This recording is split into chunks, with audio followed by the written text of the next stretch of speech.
her featured picture. So they're still showing up on my end, even if they're not on hers. But what I could find online is that when you go to your own profile, you're going to see kind of right under your information, the edit public details. If you click that, it's going to come up with your profile picture, your cover photo, your bio. That's where you edit your bio. And if you keep scrolling, it should have the option for featured photos. And so if you don't have featured photos on your profile and you want to then add them to it, you would just click edit and then you can start uploading pictures. So that's what I could find online. Once again, I don't know if it's just like my phone that I'm able to do that because I could still see her featured pictures. And then another question, and I'm gonna have to have someone that does not have an iPhone look into this, was asking when you go into your Facebook Messenger, you want to go down to the bottom and it'll say the chat and then people. If you click people, it'll come up with basically all of your friends and all of their stories. And it'll tell you how many people are currently active on Facebook right now. Someone said that theirs only shows 99 all the time. I looked into that. I couldn't figure out how to get it to like show all, if there was another space for it. So if you guys have like a Google phone or Android or something, I would just try to find something on YouTube maybe, or Google it. Like I said, I tried looking for an answer and I just didn't find one. So I will continue checking that week to week because Facebook, sorry, my baby's crying. Facebook's always doing updates and changing things. So if it ever does change, I will let you guys know if I find that. So diving into Facebook, last week we kind of did an overview on Facebook and Instagram. So I hope you guys took the chance to track your numbers. If you're able to track them, that's going to come into play today. If you aren't able to see when your audience is on or not, here's another way. It's going to be a bit harder, but you can kind of measure when good posting times are based on how much interaction your posts get and your stories. So we're just going to start off with stories right now. For those of you who don't know, stories are available for 24 hours. It's kind of like a Snapchat if you use Snapchat. Sorry. Everyone should be muted now. It's kind of like a Snapchat where you take a picture and it's available for 24 hours and then it disappears. And this is one of my favorite parts about Facebook and Instagram, just because you can kind of go ham in your stories. It doesn't always have to be like visually like enticing or anything like that, because people don't know what's going to be on your stories when they click it, when they scroll through. To find your story, when you're on your homepage, it's going to be right at the top. It says create a story. You can click that. I personally do not create stories in Facebook. I either use an app like Canva or Over, but most often than not, I use Instagram, and we'll go over how to make stories later. I just want to kind of go over how to utilize stories right now. Never ever share stuff from Instagram into your Facebook story. What I do is I will save the slide as an image, or you can take a screenshot and then later go into Facebook and upload it as a brand new post. Facebook likes this because it thinks it's original content that you made for Facebook and it's not just being shared from Instagram. Facebook loves when you interact with things. Oh, sorry. I get easily distracted, guys. Facebook loves when people interact. The whole purpose of the platform is to connect people to each other, for people to interact. So in your stories, there's a few things you can do to interact with people. When you pull up stories, you're going to see that Once again, you can do this on a different app, but on the side, there's going to be something that says stickers for Facebook. If you click that, it's more than just stickers. You can add a poll, you can add questions, you can add music. You have settings to have Instagram stories. No, I do not. I have that turned off right now, and my views have more than doubled. So I was on Instagram getting around 300 to 400 views on my stories. I took that off, and it's now close to like 800, 900 views on my stories. And my Facebook stories also boosted as well. For time's sake, if it's too much hassle for you to do that, sharing the content is better than having no content whatsoever. I will say that. But to me, when you're creating something, save it. You have to upload it to Instagram anyways, take a screenshot of it, and then just go right into Facebook right away and post it. Tracy does something where she won't share it until a few hours later.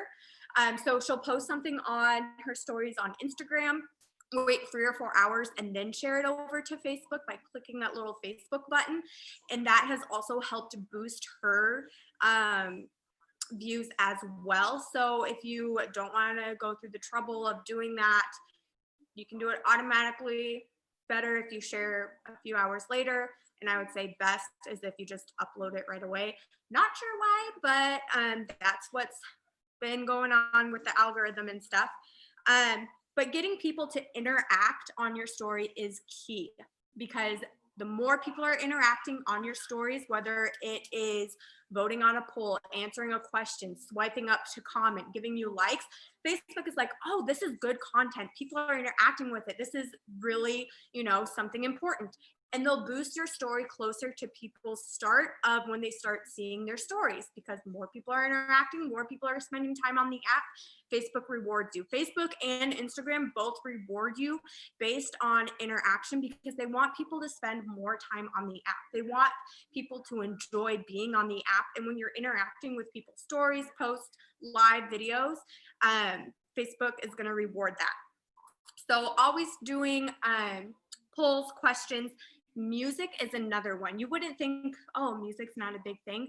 But when you utilize things that Facebook comes out with, new things, music isn't super new, but when you incorporate using music on your stories, Facebook is going to boost that up even bigger to more views. So if you have something where you can't really have anyone interact, it's not a poll or a question or something like that, put music to it, and that'll help boost the views on there as well. All right, so that's all I'm going to go over for stories right now for Facebook. Once again, if you guys have questions, just let me know. I'm trying to keep up with the chat as well. So after stories, your audience. How do you make new friends on Facebook? Believe it or not, I am a very shy, introverted person. I honestly hate meeting new people. It scares me. I get sweaty. It's just, I'm an awkward human being when it comes to meeting new people. So how do you find new people on Facebook? I will say this, I made the mistake when I first started network marketing is, that little scrolly thing that says your friends of friends or recommended friends. I would just go through there and just add. I wouldn't look at their profile. I wouldn't do anything like that. That's just where I found my friends.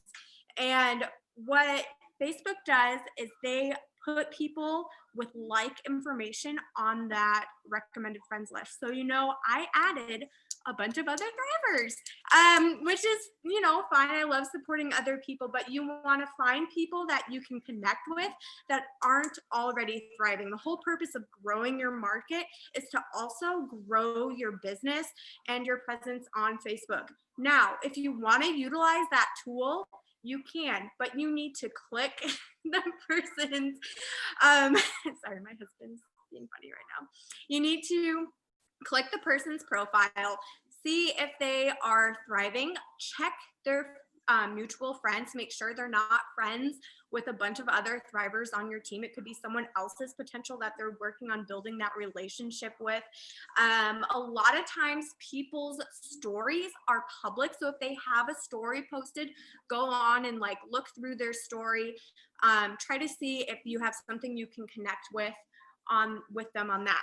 My favorite thing though for making new friends on Facebook is utilizing groups. I started doing this probably about a year ago, and I have not as many new friends, but I have more genuine connections, if that makes sense. So what you can do is, this is where your branding comes into play as well. You can, for example, I'm a new mom, that's part of my brand, is kind of learning as I go, trying different things. So finding mommy groups can be a little intimidating. So I'm more specific. I just don't type in new mom or anything like that. I can do breastfeeding mama, organic mom, baby-led weaning, stuff like that. So go to your brand, narrow it down so it's a little bit more specific, and then join that group. Now, when you join a group, you do not want to go in there and be like, oh, hey, I'm a thriver. Here's my 3 steps. Who wants a mini? No, you want to interact in the group and add value. You, if you post something, I always make sure it's on brand with me. So like I said, I'm already in a mom group. I make sure if I post a picture of me and my baby, you can see my DFT. I never bring up Thrive though, but I just kind of make sure it's kind of evident. But you can build genuine connections in the groups, get to know people, interact in the comments. When I go through and I look at the members of the group, sometimes it'll bring up people that you have mutual friends with. That's kind of where I start, is I will go look through their profile and then add them. If you have a good conversation going with someone in the comments, you can add them as well. So find groups that align with your brand, make sure you're interacting with them. I always turn on notifications for the group if it's not super big or overwhelming. That way I'm notified when there's a new post, so I can make sure I can go in and interact on that post. Another thing you can do that's not branding for groups is find local groups. If you're a very outgoing person and you like meeting people face to face, you can find groups that are local to you and build relationships in there, and then you can do like meetups and stuff like that with the people as well. Alrighty, so we have gaining new friends, stories. Now posting. Probably the most common thing we do on Facebook when we think of promoting our business is posting about it. I'm not here to tell you, oh, you need to do 3 posts a day. You need to do 2 posts a day, because everyone's Facebook algorithm is different. Carly, for example, she can post like 4 or 5 times a day, and like all of her likes are on fire. People are commenting sometimes. Me, I can post twice a day. If I do 3 times a day, I'm really, really pushing it. Like my interaction goes way down. So you have to play with it. Take notes. I know this is never post more than 2 times. Okay, maybe she doesn't post, but sometimes she'll share stuff too. That's another thing, sharing stuff. But you just have to kind of play around with it and pay attention to what is getting interaction. Same as with content. If you are branding yourself, go into like little niches of your brand. Like I said, not just posting about motherhood, but you know, for me at least, like breastfeeding, baby-led weaning, stuff like that, and notice what your audience is really gravitating towards and nailing that down. You always want to give more of what people are responding to. How do you find out about the algorithm? So Facebook is lovely. As many times as the app updates, they update their algorithm.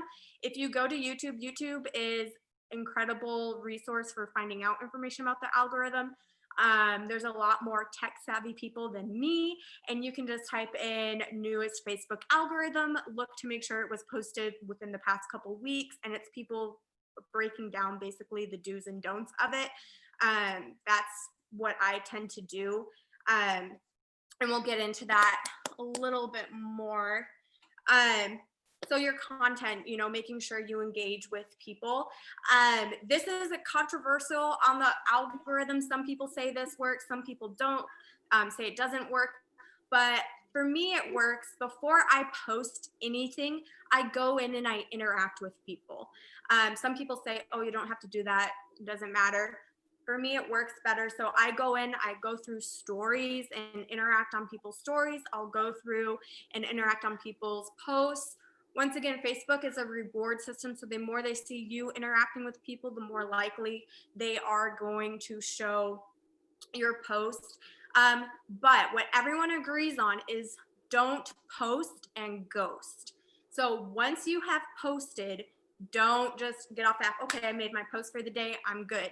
If anything, don't interact before you post, and then interact afterwards. It's best if you can interact before and after, though, in my opinion. One fun thing you can do is on your profile, when you go to it, there's going to be that menu button down at the bottom for iPhones. I believe it's at the top for Androids. It's the 3 lines. If you click that button, it'll take you to like your profile, your memories, groups, all that stuff. If you scroll down to see more, click that. And then you're going to scroll. Oh, where did it go? I just had it up to, oh gosh,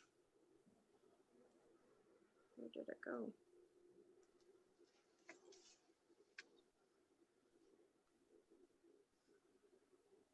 To most recent, and then that'll put in your feed everything in chronological order. So it'll show you the most recent post. So if you had Facebook way back when, you remember, it would show you the most recent things people had posted. There was no like algorithm. It wasn't showing you most popular content.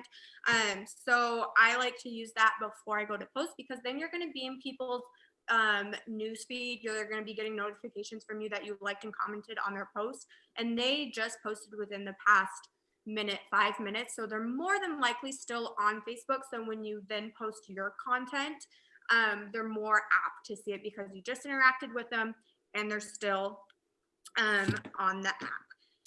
So that's what I'm going to go over for posting. We'll talk more content when we do like a content zoom as far as like stories and posts. Facebook Lives. Now, this is probably the most interactive thing you can do on Facebook rather than just stories or posting, is the Facebook Live. And let me pull up, I have a bunch of notes that I wanted to go over for the Facebook Live. It is recommended that you go live at least once a week. And if you can go consistently on the same day around the same time, that's even better. Facebook will reward you for seemingly being consistent with it. But you can go live every single day. Share your live. Share your live to your story. That'll help boost views as well. And then if you're only doing one Facebook Live a week, you can share it again, and that'll also help to boost your views on that. When you are going live on Facebook, some things you want to do beforehand is you want to make sure you're very visible and easy to see. Make sure you have good reception. If you're not using Wi-Fi, make sure you're in a good part of your house as far as lighting. Make sure people can hear you. One of my favorite things when I get on is, hey, if you guys can all hear me, make sure you say hi. For one, they're going to comment. That's going to boost your interaction on there. And then you're going to know people can also hear you. You want to make sure beforehand that you know what you're talking about and you have something catchy to post with your live. So instead of saying just like, hey, let's hop on and chat or something like that, make sure you're giving them information on what your live is going to be on, and then make sure you're delivering that as well. If it helps you, you can kind of map out what you're going to talk about. You don't have to write a script or anything like that. But if you're 3 tips to Instagram, make sure you have those 3 tips kind of mapped out and that there's a flow to your live. You can promote your live ahead of time in your stories saying, hey, I'm going to be going live at this time. You can make a cute little flyer in Canva about it. Try going live at different times just to see when your audience is hopping on.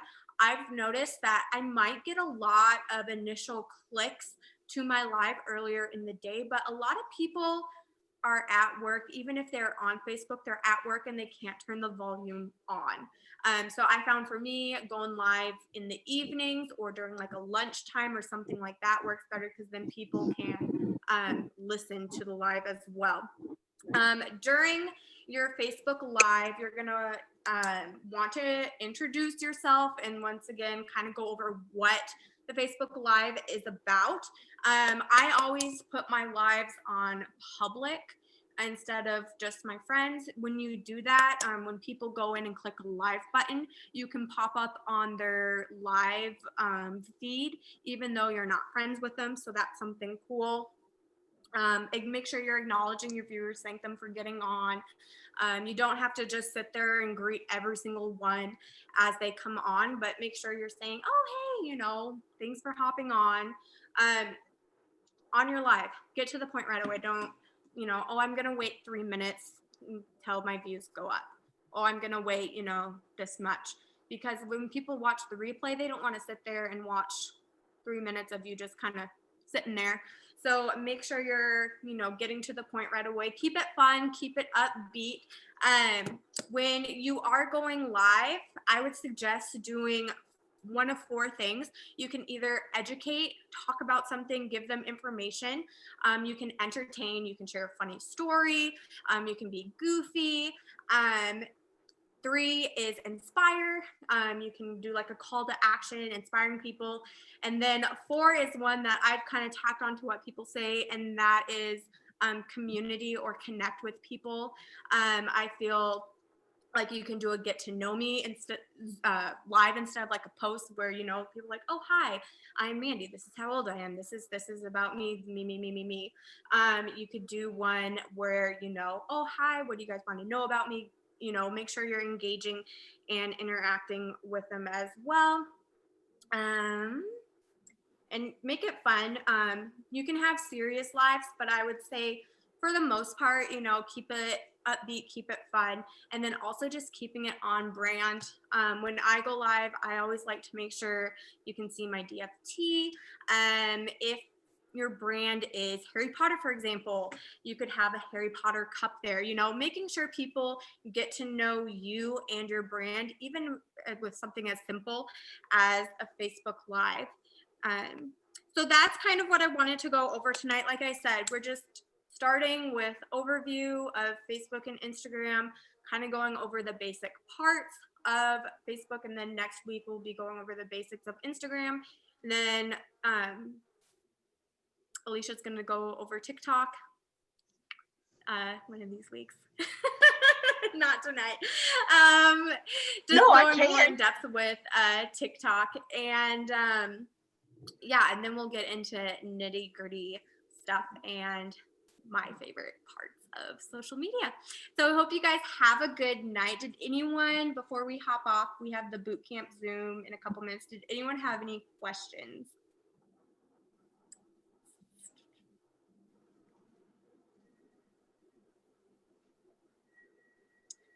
Alrighty. Well, if no one has any questions, I'll end this, and then the bootcamp one is on Nicole's Zoom number. And if you guys find questions throughout the week, feel free to message them to me, and I'll make sure I answer them either right away or I'll address it on the Zoom. So thanks for hopping on, guys. Bye.